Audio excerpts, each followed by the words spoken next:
La Fabrique des communs pédagogiques présente les podcasts de l'éducation dehors. Bonne écoute. Bonjour à toutes et à tous, bienvenue au podcast des rencontres de la classe dehors. Nous sommes au parc du 26e centenaire à Marseille. Je suis Héloïse, podcasteuse et bénévole pour la Fabrique des communs pédagogiques. Et donc je suis avec Lucille et Anaïs. Vous allez pouvoir me raconter un peu qui vous êtes, ce que vous faites et ce que vous avez fait surtout pour les rencontres. Ok. Donc nous, on est Lucille Anaïs, on est alternante à la Fabrique des communs pédagogiques. On est en deuxième année de master d'urbanisme à l'IUR de Marseille. Et donc on travaille à la Fabrique des communs pédagogiques, notamment à la création d'une cartographie de Marseille à hauteur d'enfants. Et donc l'idée, c'est de référencer notamment toutes les activités de classe dehors qui sont faites au sein de Marseille. Et donc c'est une cartographie qui est participative et qui invite les enseignants et enseignantes à référencer sur la carte ce qu'ils ont l'habitude de faire comme activité de classe dehors. Et on travaille également avec des classes sur des ateliers qu'on a créés durant notre alternance.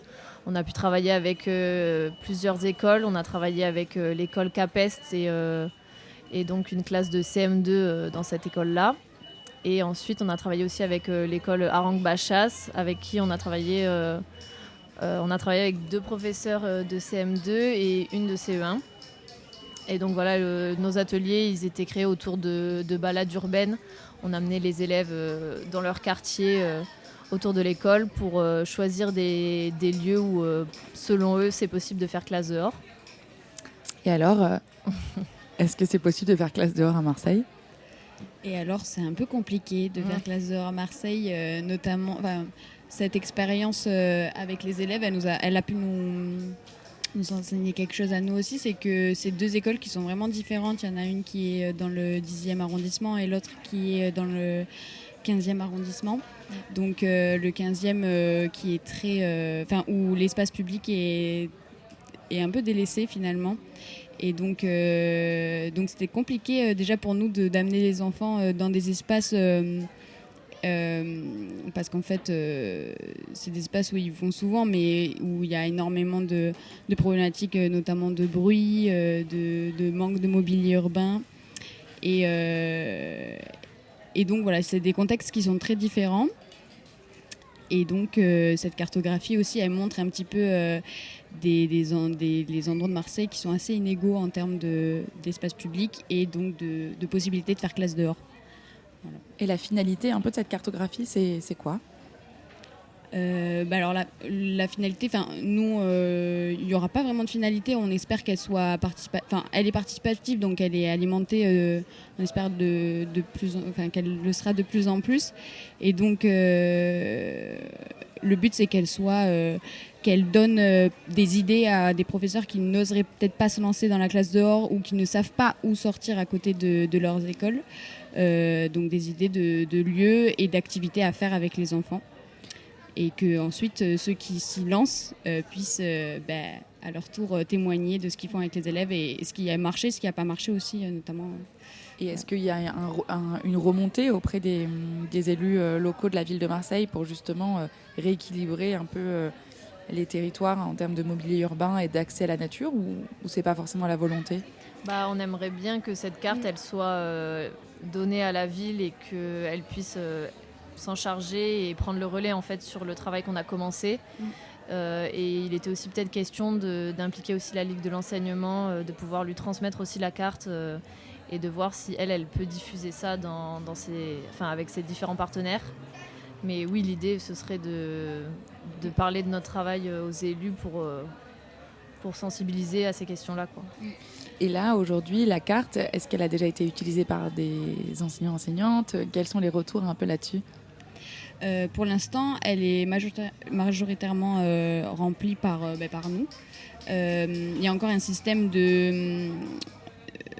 en tant qu'administratrice de la carte, on gère les réponses encore.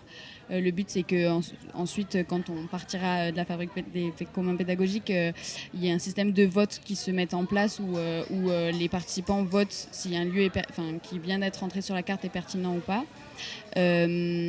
Pour l'instant, ce qui a été lancé, c'est surtout un questionnaire qui a été diffusé par mail à des écoles de Marseille où les enseignants qui font classe dehors peuvent répondre à des questions qu'on leur a envoyées. Et nous, les questions, les lieux qui sont référenciés dans ce questionnaire, on les rentre nous-mêmes dans la carte. Mais oui, le but, c'est aussi de faire un maximum de publicité pour cette carte et qu'elle soit partagée un maximum. Et donc utilisé par un maximum d'enseignants et d'éducateurs. Trop chouette. Et c'est quoi l'endroit le plus reconnu ou le plus habituel pour les classes de Marseille pour faire classe dehors? Est-ce qu'il y a des endroits un peu classiques où les enseignantes vont? Mais c'est surtout les parcs publics, les grands parcs publics comme le parc du 26e centenaire, comme le parc Bougainville aussi. Donc, c'est celui avec lequel on a travaillé avec l'école du 15e arrondissement. Et voilà. En fait, je pense que les parcs, c'est rassurant pour les enseignantes parce que c'est quand même des espaces fermés, donc c'est plus simple de s'y rendre et d'amener la classe. Puis c'est aussi des espaces de nature, entre guillemets. Donc, je pense que c'est actuellement, dans le contexte marseillais, je pense que c'est les lieux les plus pratiques pour faire classe dehors. Ouais. Ok, trop chouette. Est-ce que vous avez d'autres choses à nous raconter ou à clôturer ou une anecdote, par exemple, sur ce que vous avez vécu cette année? Très bonne question. Globalement, je pense qu'on a à peu près tout raconté. C'est vrai qu'en faisant ces activités-là, on s'est rendu compte aussi des complications que ça pouvait engendrer de faire classe dehors, de sortir une classe d'enfants qui est très agitée. En fait, le fait c'est quelque chose qui s'inscrit dans le temps. En fait, ce qu'on a bien compris en faisant ces ateliers-là, c'est que c'est nécessaire d'y instaurer une certaine régularité pour que les enfants s'y habituent, s'habituent au lieu, se l'approprient et l'intériorisent comme un lieu aussi de pédagogie où c'est pas qu'un lieu de jeu, enfin c'est surtout un lieu de jeu aussi, mais où on peut y être concentré. Voilà. Surtout ça que moi j'ai retenu. Trop chouette. Et donc même dans les endroits comme le 15e, on arrive quand même un petit peu à faire classe dehors. Oui, alors ce qui est en train d'être mis en place par une des professeurs du primaire, c'est la récréation dans un parc qui est juste à côté. Et là, l'enjeu, du coup, qu'on a eu avec cette classe, c'était de créer comme Anaïs l'a dit, donc une journée de classe dehors qu'ils vont faire normalement d'ailleurs demain. Avec les élèves, donc faire tout ce qu'ils font en classe habituellement mais dans le parc, et donc on a réfléchi à ça avec les élèves et voilà, donc c'est un peu le défi de demain pour cette classe et on espère que ça va lancer une nouvelle dynamique et que les élèves ils vont prendre goût à faire ça et la prof aussi, parce que c'est important aussi d'accompagner les professeurs et voilà. Trop chouette. Merci à toutes les deux en tout cas pour le travail. Et donc on peut retrouver la carte comment? C'est sur le site GoGoCarto. Il faut écrire sur Google GoGoCarto Fabpeda, Fabpeda. Et normalement, vous tombez dessus assez facilement sur Google. Trop chouette. Merci beaucoup à toutes les deux. Bonne fin de rencontre. Au revoir.